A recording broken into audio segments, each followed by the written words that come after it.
Hello, and welcome to Decarbonize, the clean energy podcast from Fresh Energy. Fresh Energy is a Minnesota nonprofit working to speed our state's transition to a clean energy economy.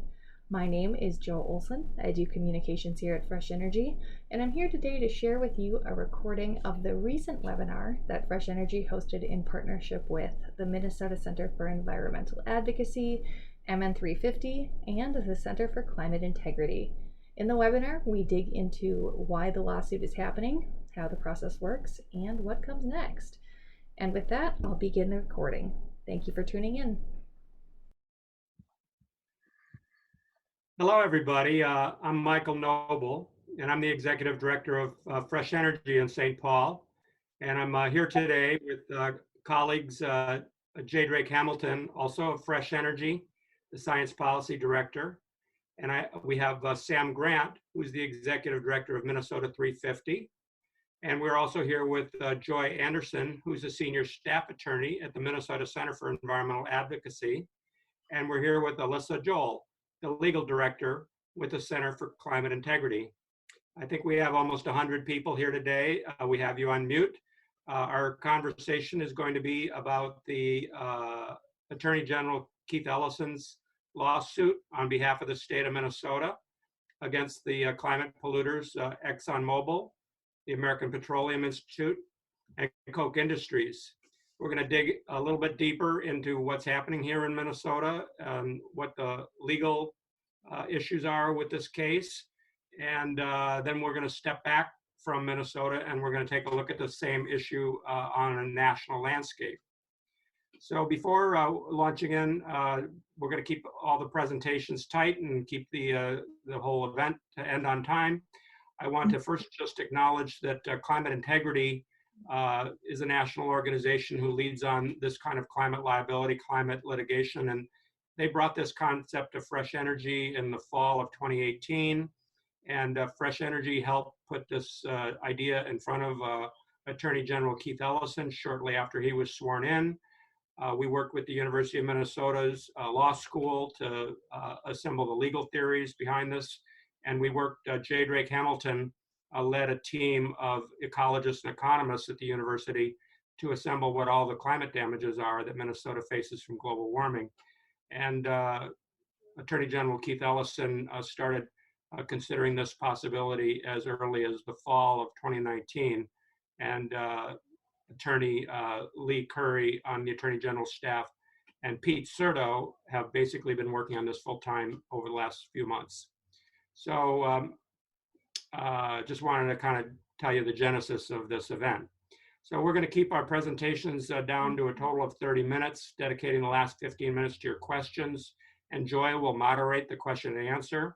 So if you want to ask a question, you just type it into the chat box at the bottom of your screen and she'll keep track of the questions. So with that, I'm going to ask to be put on mute, and I'm going to turn the microphone over to J. Drake Hamilton, who is going to talk a little bit about the background of climate change damages to Minnesota. So Jay, please. Thanks to the big interested group on this Zoom. Minnesota is in the midst of a climate change crisis. Warming will continue with devastating economic and public health consequences across the state, and in particular, will disproportionately impact people living in poverty and people of color. Minnesota has suffered harm due to climate change. First of all, rising temperature. Minnesota is warming rapidly. In Minneapolis and St. Paul, annual average temperature has increased by 3.2 degrees from 1951 to 2012, which was faster than both national and global rates of increase. Minnesota winter temperatures have been warming 13 times faster than summer temperatures. High temperatures can also lead to crop damage. Corn in particular is the #1 crop grown in Minnesota and accounts for an estimated $4.6 billion in production value alone. Yet corn can be irreparably damaged when temperatures are at or above 95 degrees Fahrenheit, one or more day at a time. For precipitation and flooding, Annual precipitation between 2000 and 2019 has increased in the range of 5 to 6 inches.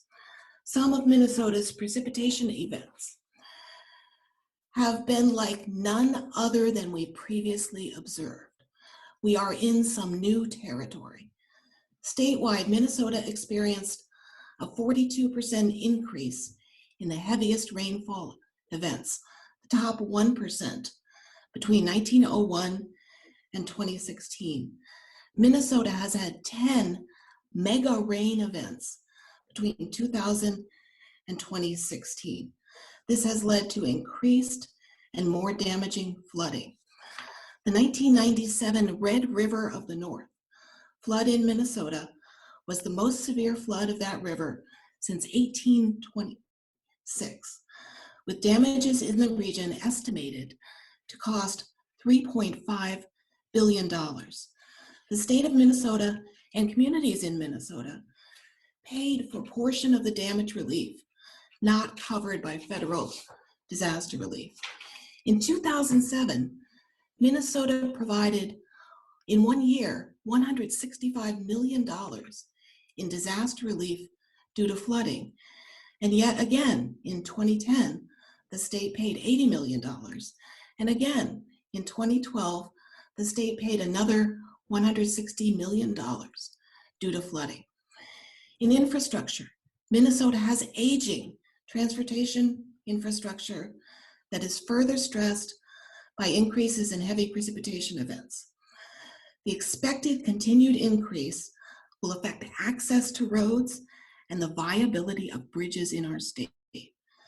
Faster water flow caused by extreme rain can erode the bases of bridges, a condition known as scour.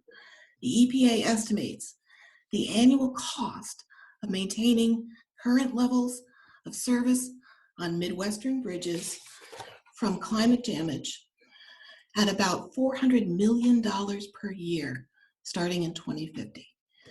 The expected continued change in rainfall will damage stormwater and sewer systems.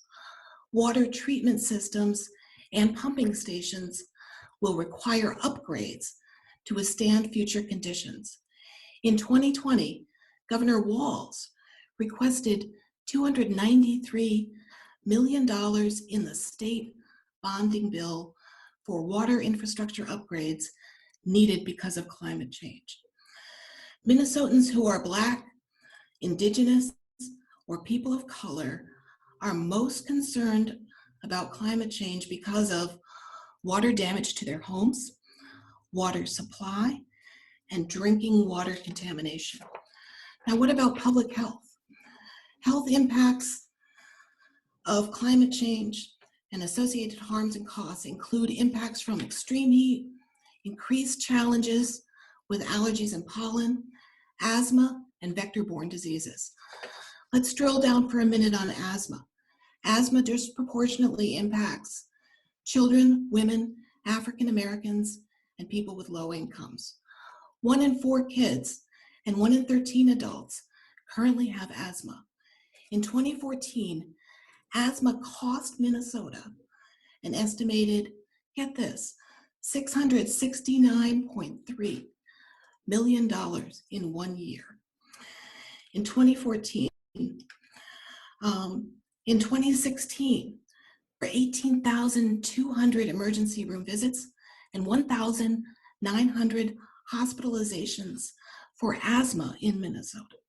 In 2017, Minnesota had 55 deaths due to asthma.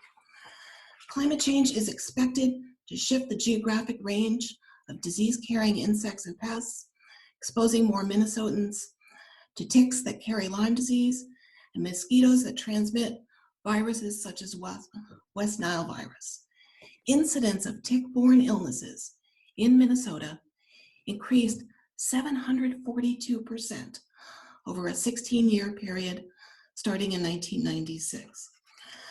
So I hope you will join me on a letter I'm bringing directly to the Attorney General next week. And you can help sign that letter. You'll see it appear, a link to it appear in the chat box. Get it to me this week, and I'll carry your signature with me to thank Attorney General Ellison. Our next speaker is Sam Grant from MN 350. Thank you, Jay, and thank you all for being with us on this call. This is a historic decade in the history not only of Minnesota, but in the history of the world. I'm calling 2020 our new year zero and the decade of 2020 to 2030 as our new decade zero. It is in this decade that we have to take all measures possible to foster a rapid transition towards a renewable energy society. And so I want to sort of start by going backwards a little bit to 1994, when Attorney General Humphrey worked with the law firm of Miller Kaplan Cerisi and Blue Cross Blue Shield to file a lawsuit against Philip Morris and other tobacco companies for gross negligence, false advertising, and tremendous harm to the public. It took 4+ years, but that lawsuit settled for $6.5 billion. And about $500,000, or a little bit less than $500,000 of that money went to support local efforts to curb tobacco harm, with investments made into communities most impacted by the disparities caused by tobacco harm. Some of that money was also used by 2 different governors to deal with state deficits, which was deemed an inappropriate use of the funds and nonetheless executed. Now here we are with a very well-designed lawsuit by Attorney General Ellison to hold 3 major facilitators of our fossil fuel economy to account for the harm they have caused. In 2018, 43 fossil fuel companies had combined income of $28 billion, supported also by subsidies by the United States government of $20 billion. These companies lied to the public, they distorted the science, and they made enormous profits while adding immensely to the racial wealth and well-being divides. Oil companies as engines of the economy are considerably imbricated in the socially engineered design of environmental injustice over the 20th century and into the 21st century. It is time now that we privilege the right to breathe over the right to burn. Climate justice is a strategy to respond to climate change by coordinating a robust, just transition to renewable energy sources and move society to carbon neutrality with deeply embedded racial, gender, and economic justice objectives. How can we imagine that first, this lawsuit is successful, and that then we wisely invest resources from this lawsuit in a just transitions regenerative investment strategy?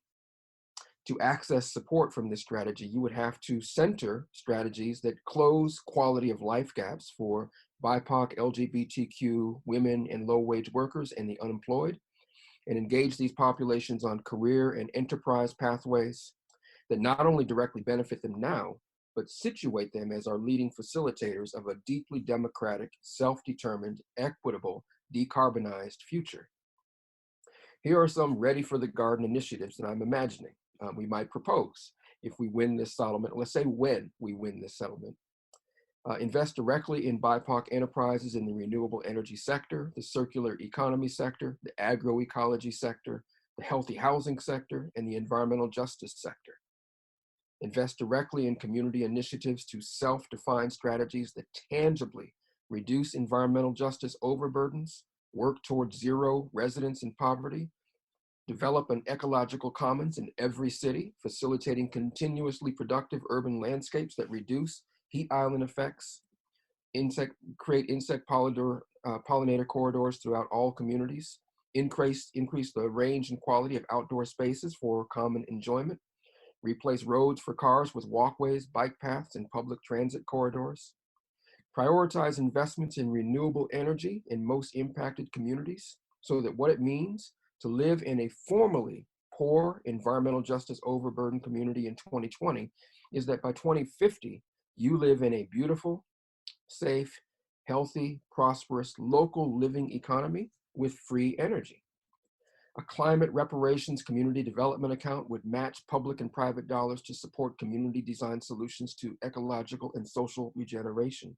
These are just some of the ideas that are top of mind for me as I think about what's at stake and also what's possible.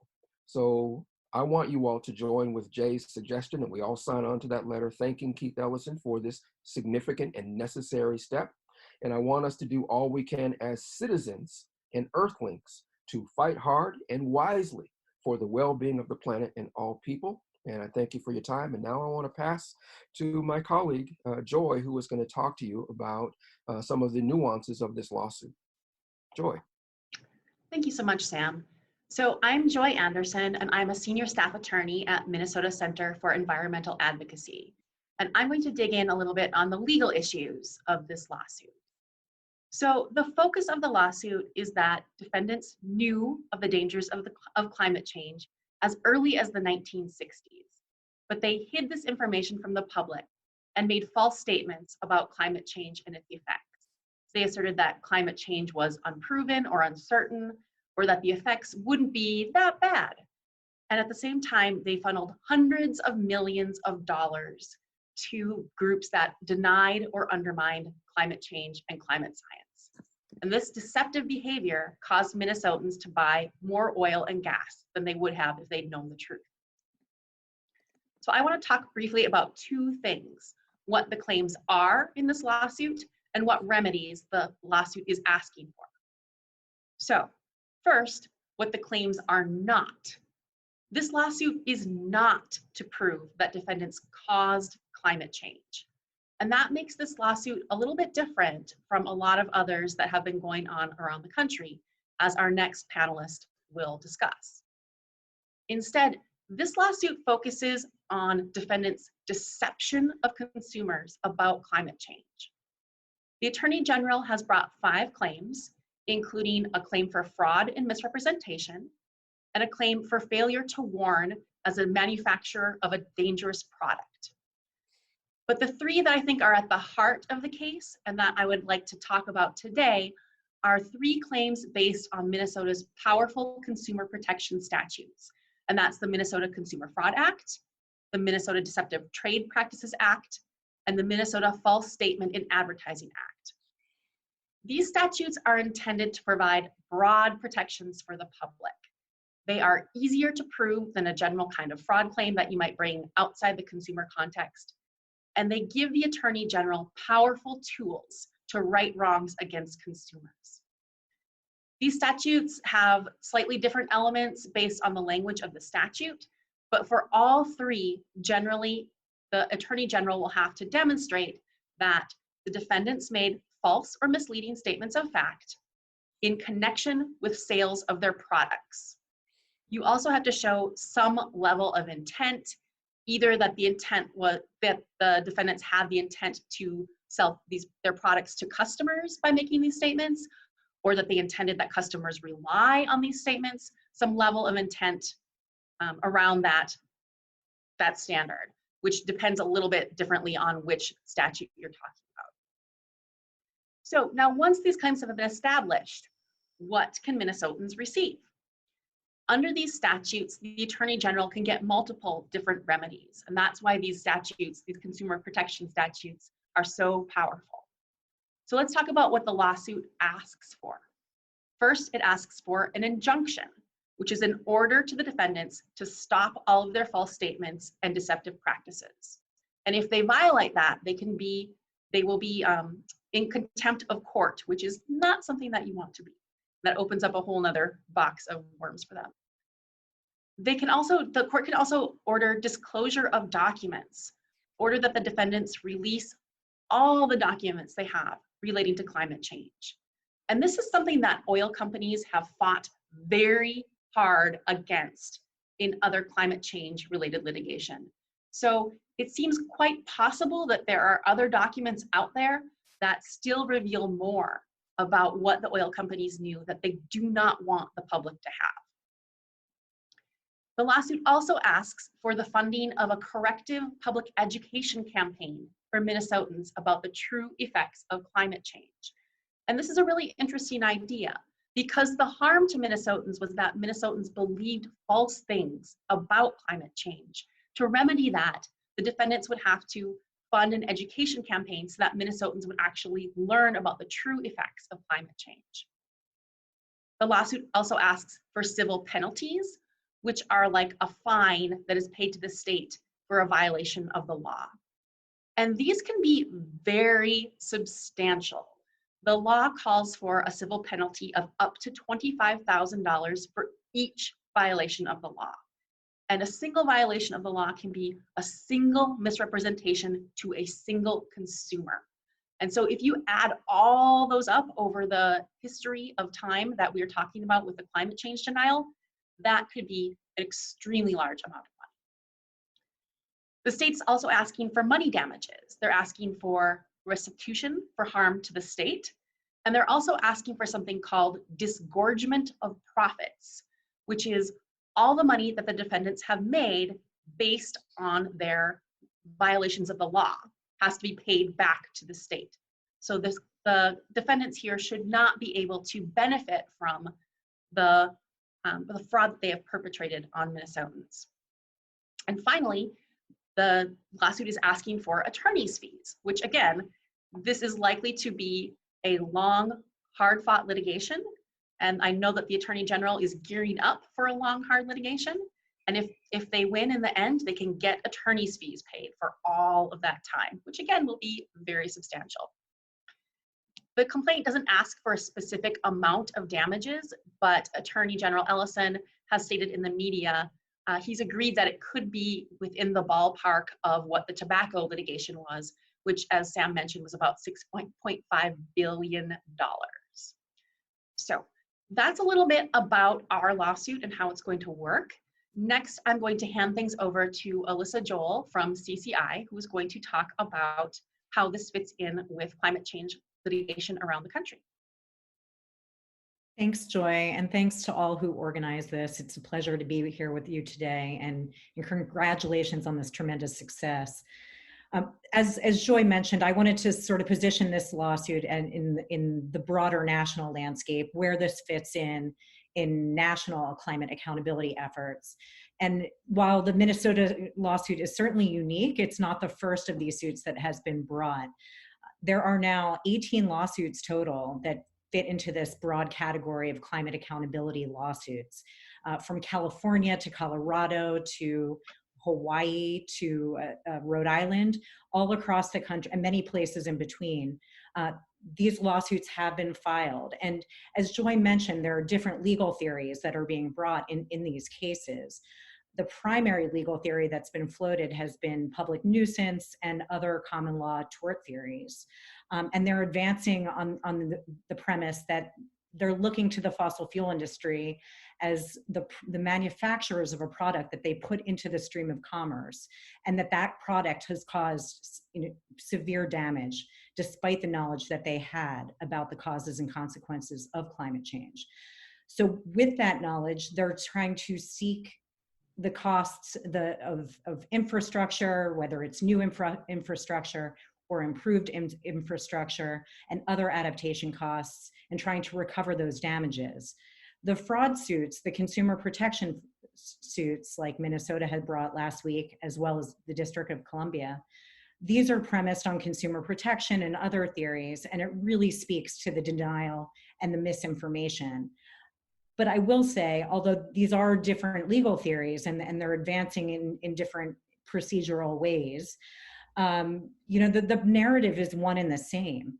The fact is that they knew, they lied, and they should be held accountable for what they've done. And so that is the underlying framework and narrative in each and every one of these lawsuits. The first of these cases, at least in this wave of climate litigation and climate liability lawsuits, was filed back in the summer of 2017. So we now have 3 years of experience of seeing how these cases play out. And again, the Minnesota suit is unique and distinctive for various reasons that I'll discuss in a moment. But I just wanted to say that there is so much value in what has taken place in Minnesota. The tremendous leadership and the legacy that Minnesota has shown in the tobacco litigation, this is really setting a national stage for what's to come. Minnesota is now one of 3 attorneys general who has filed suit, and I would imagine that we're going to see more of these suits in the very near term. The idea is that there will be this groundswell of cases that, and the momentum that's building around the country, similar to tobacco, similar to opioid. I mean, we're now seeing 2,000 plus lawsuits in the opioid litigation. And we know that at some point there will be a critical tipping point with climate litigation as well. We don't know what that number will be, but we're going to get there. So again, hats off to Attorney General Ellison and his team for pulling this together and really creating this historical moment. But I just wanted to touch briefly on what makes this suit so unique. I think Joy and others have pointed out that the defendants, we have two new defendants in the mix here. We now have Koch and the American Petroleum Institute, neither of which have been named in prior lawsuits. And they're essentially the architects or, the authors of climate denial. And so we want to know what they knew and when they knew it and what they did with that information. The remedies that the state is seeking are unique. We haven't seen any state seeking disgorgement and, or public education campaigns. Some of these are very new and novel theories, remedies that are being requested, and we want to see how far they go. The claims are unique. I think you all know better than I do that Minnesota's consumer protection law is one of the most robust and strongest in the nation. So I think there's a tremendous body of law to work with and that's very favorable to the state. And just lastly, and possibly most importantly, I think the focus of the complaint and the language that the Attorney General used in focusing on the disproportionate impacts on low-income communities and people of color, I think that can't be, overstated. That's really unique, and we haven't seen that elsewhere in these lawsuits up until last week with the filing of Minnesota and the DC's complaints.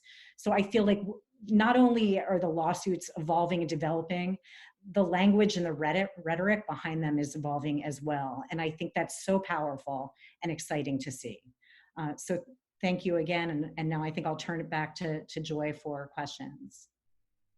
All right, thanks so much, everyone. All those presentations were really informative and helpful and interesting. So if you have any questions for any of the panelists, you can direct it to a specific person or just throw it out there and we'll see who answers.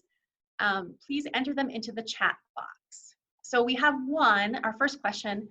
As was stated by Ms. Hamilton, since the middle of the 20th century, there has been very significant increases of precipitation across Minnesota, resulting in very significant damages to our ecosystem and to our citizens. Upstream flooding must go somewhere, and the Minnesota and Mississippi rivers carry this floodwater downstream, ending up in the Gulf of Mexico. Not only is this flooding and sedimentation a violation of the Federal Clean Water Act, but also a violation of state clean water laws. How does this lawsuit address these violations? Anyone want to take that one? Want me to jump in? So this lawsuit does not specifically address those violations. This lawsuit is really about the deception that the oil companies have caused. And so part of what the damages that are being asked for is for restitution for climate change effects. And so if we get to that point, there will certainly be discussion of what effects climate change is having in Minnesota. But this lawsuit is not directed at that specific problem. Okay, next question. Assuming there is a discrete list of damages in the suit, is there a mechanism for new damages that come up? I guess that's sort of a law question again. So the Attorney General asked for restitution generally, and there's a list of different damages. You are not limited to the damages that you specifically list in the complaint.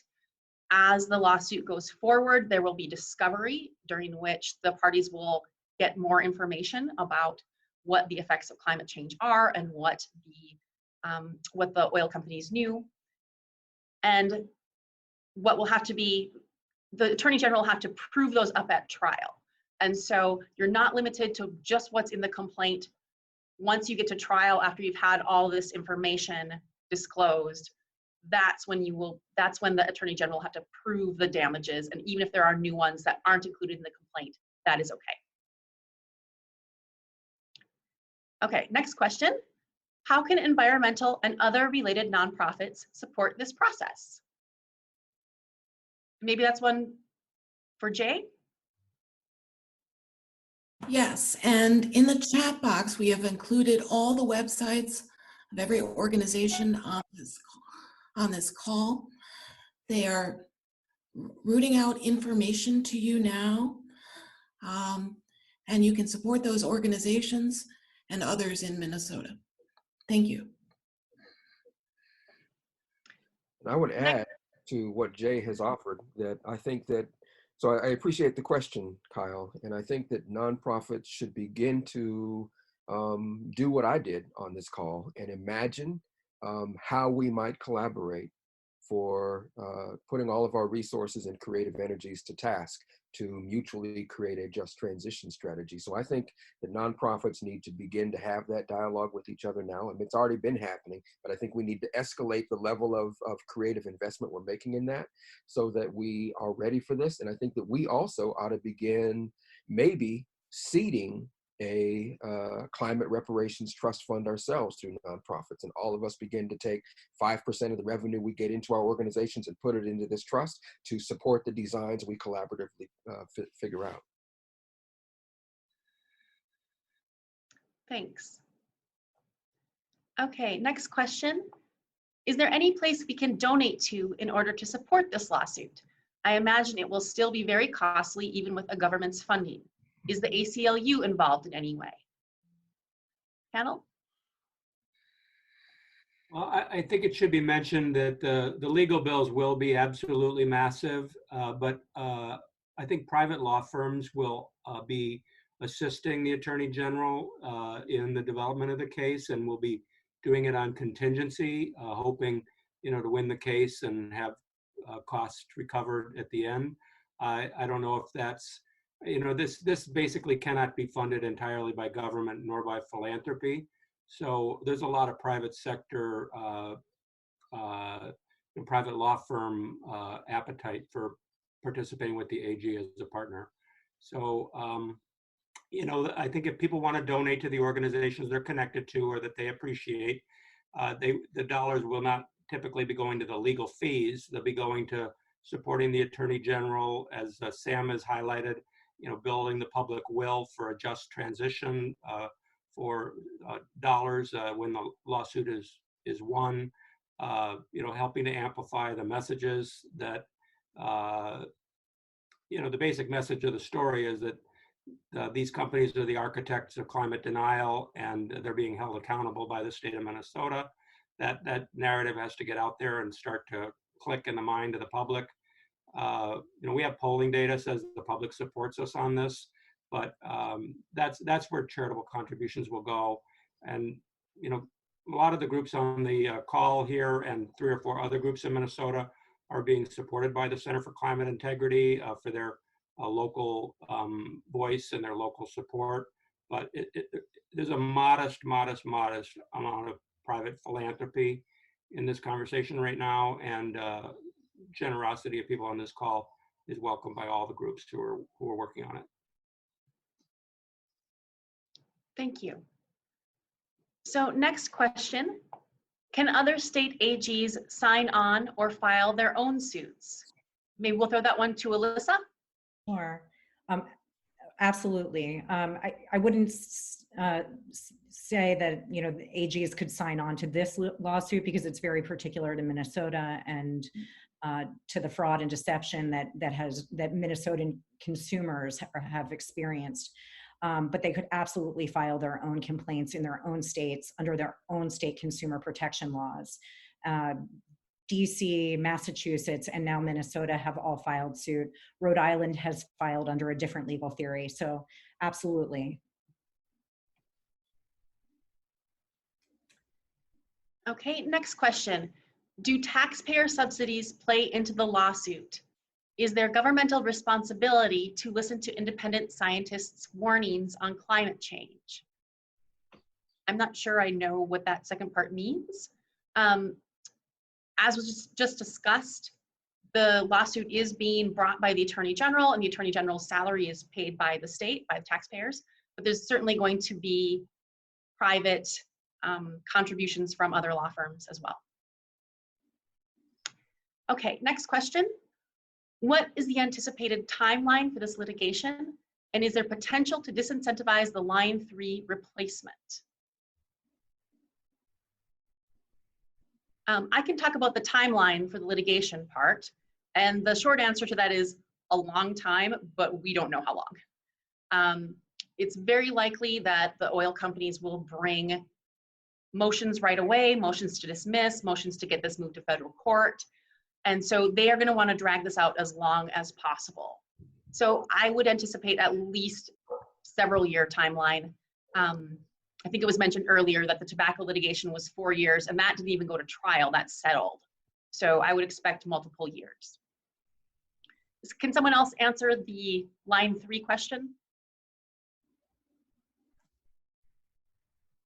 One part of the answer is that we're certainly talking to the Attorney General's office about the relationship between this lawsuit and Line 3, and we're trying to draw a tight intersection so that this work also helps us fight to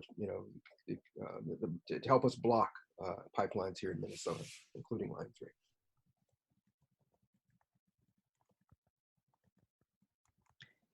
Moving on, next question. Regarding the reference to how Minnesota's consumer protection statutes are particularly robust, what specifically makes them unique to make this sort of litigation stronger here? Again, I think that's a attorney question, so unless someone wants to jump in. So before I came to MCEA, I was an attorney in private practice, and I have had the opportunity to defend against lawsuits brought by the AG using these statutes. And I can tell you that that is not a great experience. The statutes don't require all the, so when you bring a fraud claim, just a regular fraud claim that you would bring against someone that lied to you about something else in your life, there are a lot of extra elements you have to prove. And here, a lot of these things are stripped away. Some of the intent is lower. Some of the pleading requirements are lower. There's a lot of different sort of technical things that you don't have to prove with these statutes. Also, the remedies that you can get are much broader. The things that I was talking about, the injunction, the attorney fees, the civil penalties, those are all things that you can't get in a regular fraud litigation that you can get in using these statutes. And that gives defendants a really large incentive to settle, because you don't want to be racking up these attorney's fees. You don't want to be racking up these civil penalties.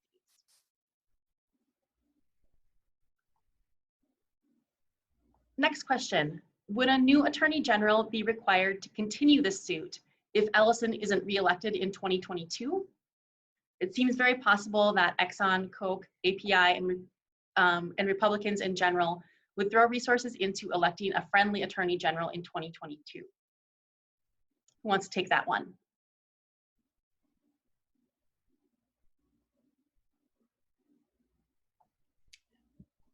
I mean, I certainly can't speak to Minnesota politics around this, but I can say that, you know, this is very dependent on AG support, and a new AG could certainly, identify this as a much lower priority or not a priority at all.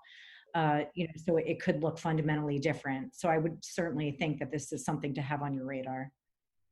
And I would just add that, of course, the Attorney General understands that there's politics involved in taking this very public stance, but I think he's also very confident that he's doing the right thing, both morally and legally and politically.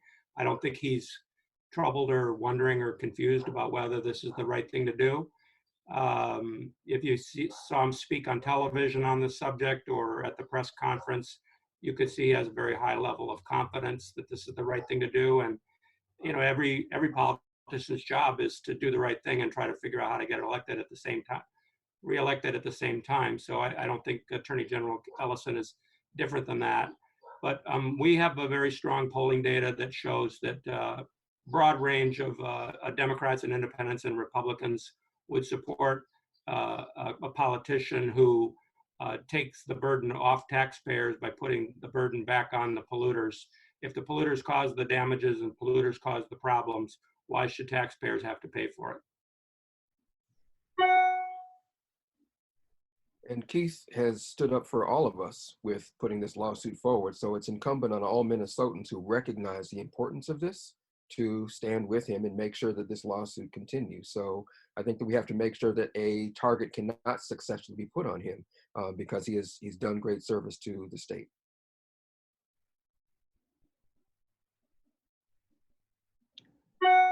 Next question. Could these charges potentially be levied toward politicians who have repeatedly blocked or otherwise inhibited bills to mitigate climate change when they've had access to knowledge of the ramifications of climate change?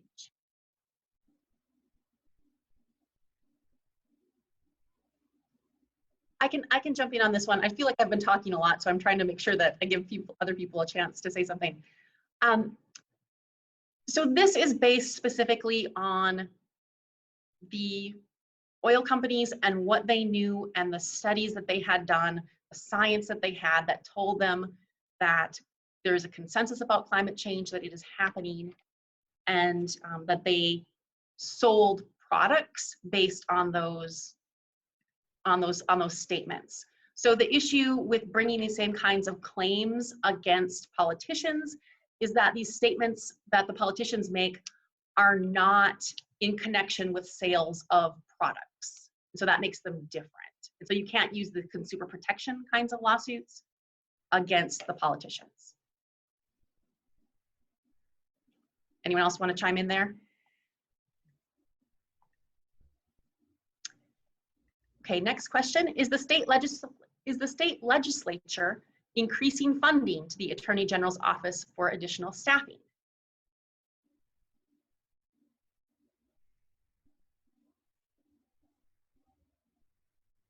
Oh, Michael, you're muted. Can someone unmute Michael?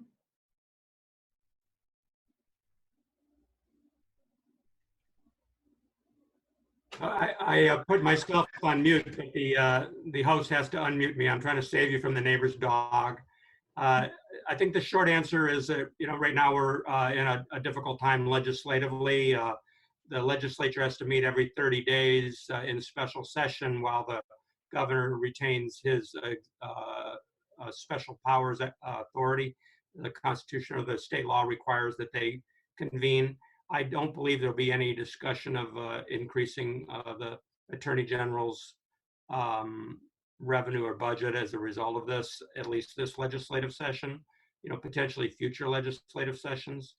The Attorney General has 2 full-time energy and environment attorneys on staff that are managing this. And as I mentioned earlier, the Attorney General is definitely going to need outside counsel to do some of the heavy lifting as this lawsuit proceeds.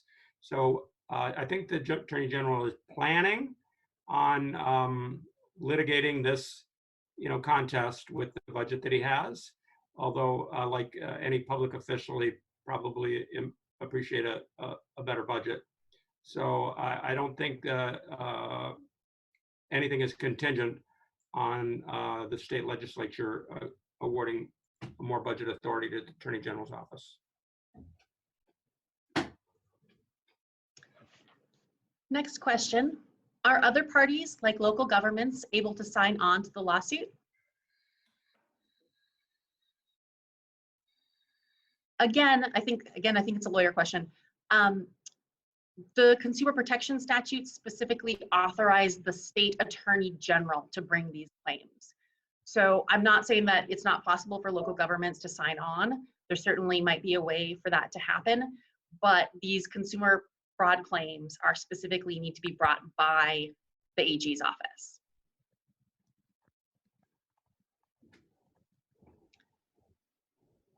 Next comment.